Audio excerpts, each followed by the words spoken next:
As training camp approaches, we'll be reviewing several players' performances in the 2023 season and discussing how they could impact the Eagles during the 2024 season. Today, we'll be discussing CJ Gardner-Johnson. CJ Gardner-Johnson is back home in Philadelphia after a brief stint in Detroit. He's a certified playmaker and a devoted shit talker, and he will bring a ton of much needed juice and attitude to the defense. In coverage, he's a ball hawk. He finds himself around the ball a lot. He had 6 interceptions in 2022, and that was in 12 games. He had 1 interception in 2023, but he only played in 3 regular season games due to injury. And in 3 other games in the playoffs, he also added another interception. So what is that? In like 18 games, he had 8 interceptions. He also had a lot of tip passes fall to him, but you know what? You have to put yourself in positions to capitalize on those plays. You have to find your way around the ball. You don't just luck into that many interceptions. He has interceptions as a post safety, as a quarter safety, and as a trick safety, which is pretty much how they handle the backside of, or how they handle trips formations. It essentially plays out like a robber safety, where they're kind of sitting around about 10 to 12 yards off the line of scrimmage and robbing the middle of the field. He's gotten his interceptions in a bunch of different ways, and he has good range and fluidity to cover in space. He's highly athletic, so he covers a lot of ground, and he does a good job high pointing and attacking the ball. On top of that, he's also very versatile, as he can play underneath coverages as well, such as in the flat and in the hook zones. And he has significant experience as a slot corner. In New Orleans, he was primarily a slot corner, and he was 9th out of the top 50 slot corners in yards per target in 2020. He was 28th out of the top 15 yards per target in the slot in 2021. So he has precedent of being either a slightly above average or a pretty good slot corner, even though he's really more of a safety body type.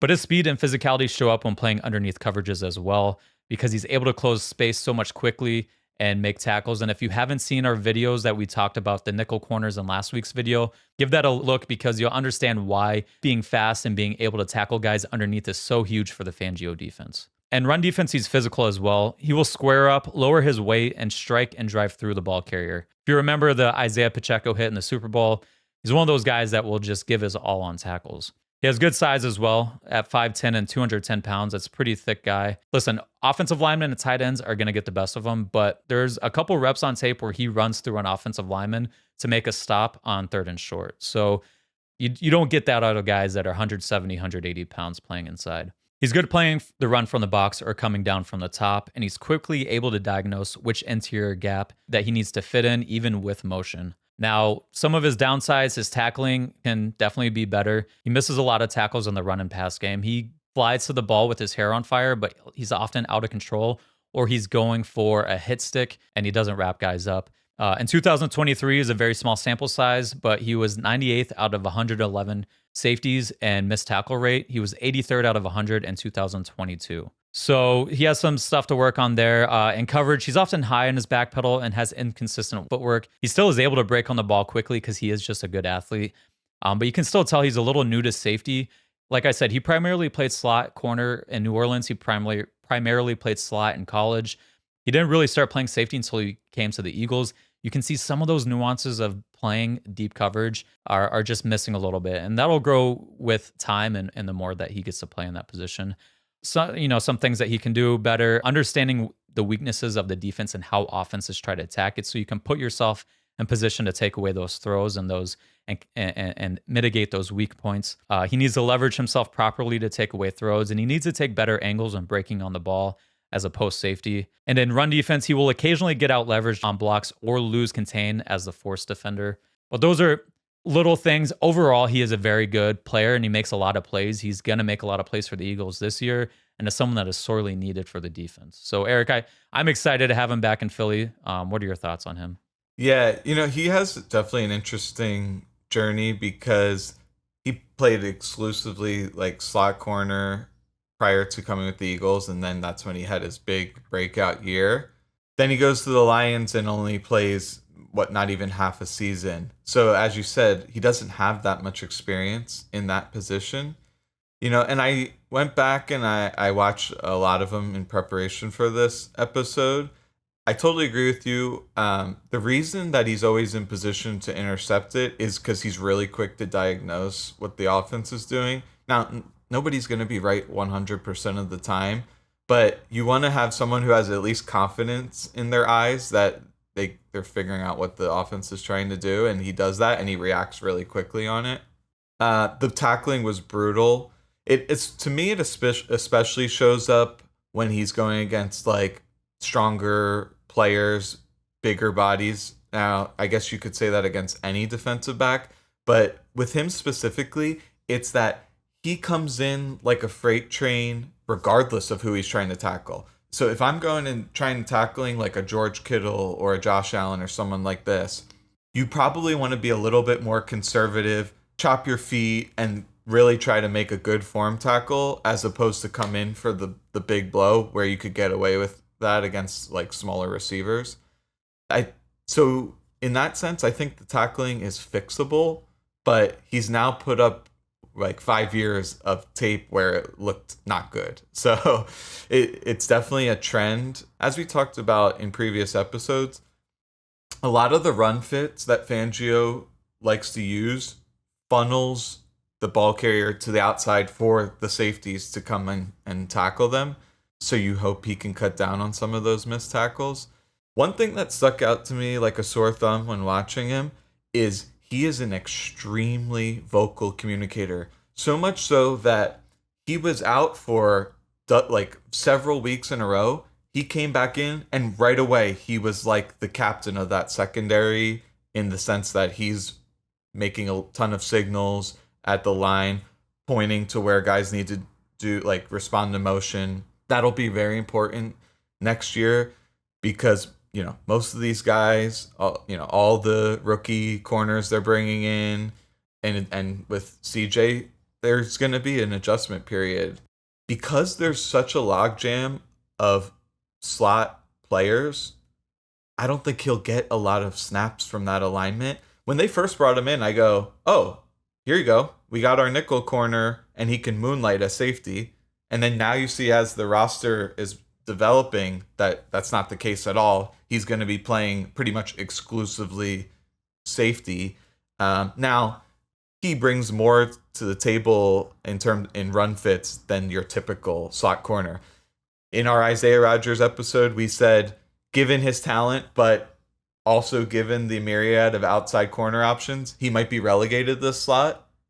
Well, in that, like, that's a perfect example where CJ brings a lot more physicality to the slot position than someone like Rodgers. The other thing is, I don't think the injuries, now it's a weird thing. It's always hard to talk about injuries because he does have a very fluky injury history. That said, the way he plays to me makes him injury prone. It's kind of like what I call the Gronk phenomenon, where it's like for years and years, all the Patriots fans would explain away his injuries by saying how they were not repeated injuries, complete flukes, and all these, and then it just happens so many years in a row. There's like, okay, yeah, he just plays like a nutcase. He's going to get injured. I think it's the same thing for Gardner-Johnson. So we'll talk a little bit more about safety depth in our long pod, but I definitely worry about his health throughout the season. Yeah, so I'll just touch on the injuries first. Listen, I'm a person that football is a game where you're going to get injured. Find me a player that hasn't been injured most seasons at some point, missing a game here or there. None of his injuries are injuries where they're like structural, long-term injuries that you're really concerned about. Is he going to get hurt? Probably, because he plays football. Other people are going to get hurt too. And if you haven't been hurt, you're probably going to get hurt at some point in time. So the players that haven't been hurt are very much outliers. So I'm not too concerned about his injuries. Like one of his injuries was a lacerated kidney. Listen, these guys get in legit car accidents, every week. If you look up the biggest cause of a lacerated kidney, it's car accidents. It's just going to happen. But it's like he had a knee strain, he had a turf toe, he had a lacerated kidney, he had a torn pec. These are all separate injuries. Just what's going to happen if you want a physical style of football player. If you want a passive football player like a James Bradbury, well, I don't know how often he's ever been hurt, but he's also not exactly sticking his nose in contact. So you get what you get with that kind of position. Now, in terms of his fit in a Fangio defense, I think his versatility allows him to play all over the place. He can play post safety, he can play the quarter safety, he can play in the box, he can play in the slot. So he can rotate all over for Fangio. We'll talk more in depth about who we think is going to play and where, Personally, I think he's going to be primarily a deep safety, just because of the fact that they have a lot of body types that can fit in that slot, that big nickel role or big dime role. They don't have a lot of guys that have a ton of experience actually playing deep safety. So I think I think that Chauncey or CJ is going to be playing primarily in the deep safety. We'll see either Sidney Brown or DeJean or someone else rotate in as a big nickel. Now, in terms of the future outlook, just looking, because some we need to do, looking at his contract, I think there's a good chance that he is actually traded or cut after the 2025 season. So I think he's really here on a 2-year deal. If they don't cut or trade him, they will have and he plays out in 2026. They will have a 13.7 million dead cap hit in 2027. Just for reference, I think the highest his cap hit will be while he's actually playing is $5 million. So if they have him play in 2026, he gets an option bonus, which is why his dead cap hit becomes so big after his contract would be done in 2027. So for that reason, I think he's probably here for 2 seasons.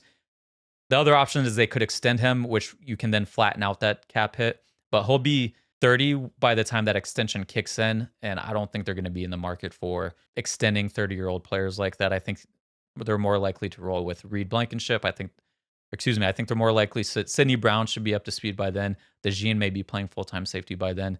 Who knows with Reed Blankenship what happens in the future and who they may end up drafting anyways. So in terms of the future, I think Chauncey is going to be a player that's here with us for probably the next 2 years. But while he's here, he's a playmaker, and he's for sure going to bring a lot of juice to this defense.